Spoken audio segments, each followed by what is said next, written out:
بسم اللہ الحمد للہ والصلاة والسلام علی رسول اللہ رب اشرح لی صدری ویسر لی امری واحلل عقدۃ من لسانی یفقہوا قولی۔ ناظرین السلام علیکم ورحمۃ اللہ وبرکاتہ۔ سیرت النبی صلی اللہ علیہ وسلم انگلیوں پر اہم واقعات کو یاد رکھیے آسان طریقے سے 5 منٹ سیریز میں۔ سبق نمبر 16، پہلا ہجری سال مدنی زندگی کا۔ آپ جانتے ہیں مدنی زندگی کے 10 سال ہیں جس کے 3 حصے ہیں، 5 سال، 3 سال، 2 سال۔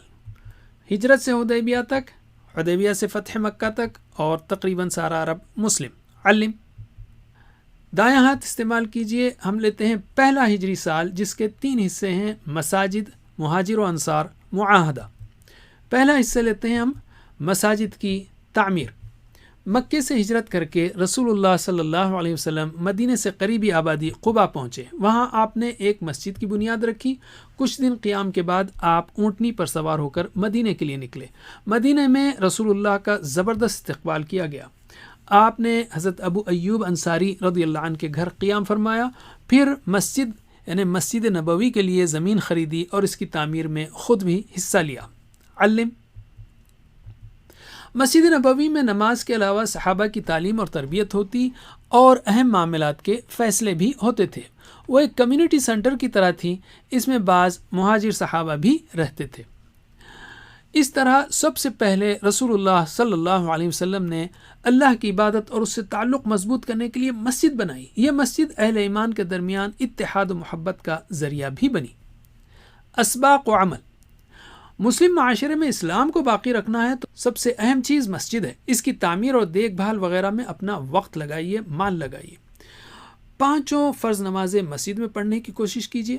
سب کو مسجد میں نمازیں ادا کرنے کی دعوت دیجیے اور مسجد میں ایسے مختلف پروگرام کیجیے جس میں سب لوگوں کی بھلائی ہو، اور مسجد میں آنے والوں سے بہترین تعلقات بنائیے۔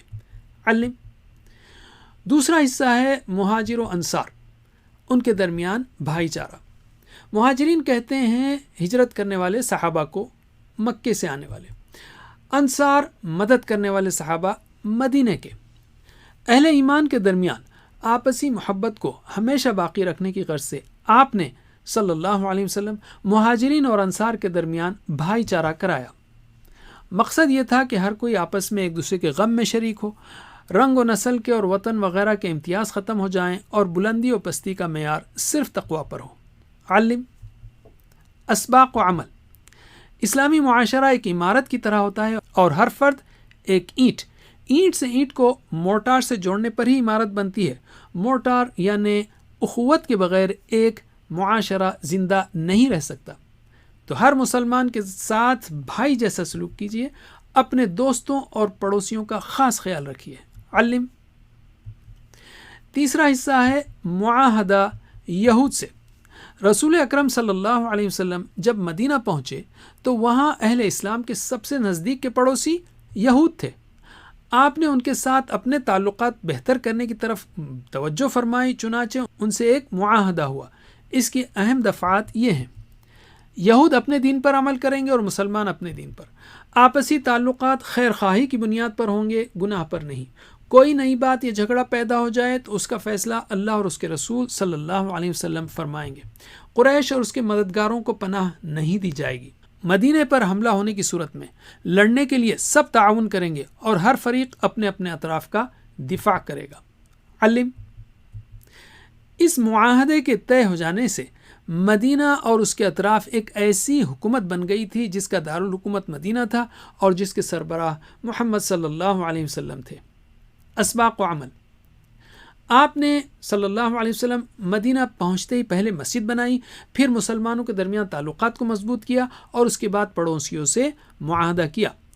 تو عمارت کی ہر اینٹ مضبوط ہو یعنی اللہ سے تعلق، آپس میں اینٹیں جڑی رہیں یعنی اخوت، اور سامنے سے عمارت کی حفاظت بھی ہو، پڑوسیوں سے تعلق و معاہدہ، تو ہی مسلم معاشرہ صحیح ترقی کر سکتا ہے۔ غیر مسلم پڑوسیوں سے تعلقات رکھیے اور سب کی بھلائی کے عام پروگرامز بنائیے اور اس میں حصہ لیجیے۔ علم اب ہم لیتے ہیں قرآن کو۔ مدنی زندگی کے پہلے دور میں 1 سے 5 ہجری میں یہ 14 صورتیں نازل ہوئیں 8 پاروں کے برابر۔ کم از کم 1 سے 5 اور 28ویں پارے کو یاد رکھیے۔ ان صورتوں کو سمجھ کر پڑھیے تاکہ اندازہ ہو کہ مدینے میں ایک مسلم معاشرے کی تشکیل کے لیے اللہ کی جانب سے رسول اللہ صلی اللہ علیہ وسلم کو کس طرح کی ہدایت دی گئی کہ آپ ان دنوں کیا پڑھتے اور سناتے تھے اور صحابہ کیسے ان سے اثر لیتے تھے۔ حدیث، احادیث کے بغیر قرآن مجید کو اور اسلامی احکام کو سمجھنا صحیح طور پر ممکن نہیں، اس لیے اپنے ایمان کی مضبوطی کے لیے روزانہ کم از کم ایک حدیث ضرور پڑھیے۔ ہم نے مدنی زندگی کے پہلے سال کے 3 اہم موضوعات سیکھے، اب دائیں انگوٹھے کے 3 حصوں پر ان کی پریکٹس کیجیے: مساجد، مہاجر و انصار، معاہدہ یہود سے۔ جزاکم اللہ خیر۔ اللہ سے دعا ہے کہ ہمیں سیرت پڑھنے، پڑھانے، عمل کرنے اور پھیلانے کی توفیق دے۔ والسلام علیکم ورحمۃ اللہ وبرکاتہ۔